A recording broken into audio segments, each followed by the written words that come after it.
नमस्कार मित्रांनो, tech news या यूट्यूब चॅनलमध्ये आपल्या सर्वांचे खूप खूप स्वागत आहे। सर्व लाडक्या बहिणींसाठी अत्यंत आनंदाची बातमी आहे। ते म्हणजे लाडकी बहीण योजनेचा जानेवारी महिन्याचा हप्ता हा बहिणींच्या बँक खात्यामध्ये जमा होणार आहे। त्याकरिता 3690 कोटी रुपयाचा निधी सरकारने मान्य केला आहे।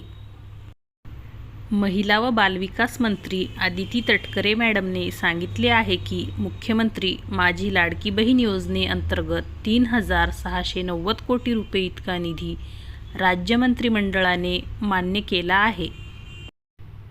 सर्व लाडक्या बहिणींकरिता अत्यंत आनंदाची गोष्ट म्हणजे तुमचा जानेवारी महिन्याचा हप्ता हा 26 जानेवारी 2025 पर्यंत तुमच्या बँक खात्यात जमा होणार आहे।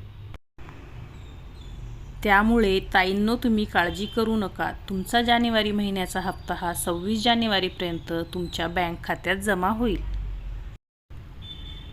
तर ताईंनो, सर्व गरजू बहिणींना हा व्हिडिओ शेअर करायला विसरू नका आणि चॅनलला सबस्क्राईब करा, जेणेकरून तुम्हाला सर्व महत्त्वाची माहिती लवकरात लवकर तुमच्यापर्यंत पोहोचेल। पुन्हा भेटूया अशाच एका नवीन व्हिडिओसह। धन्यवाद।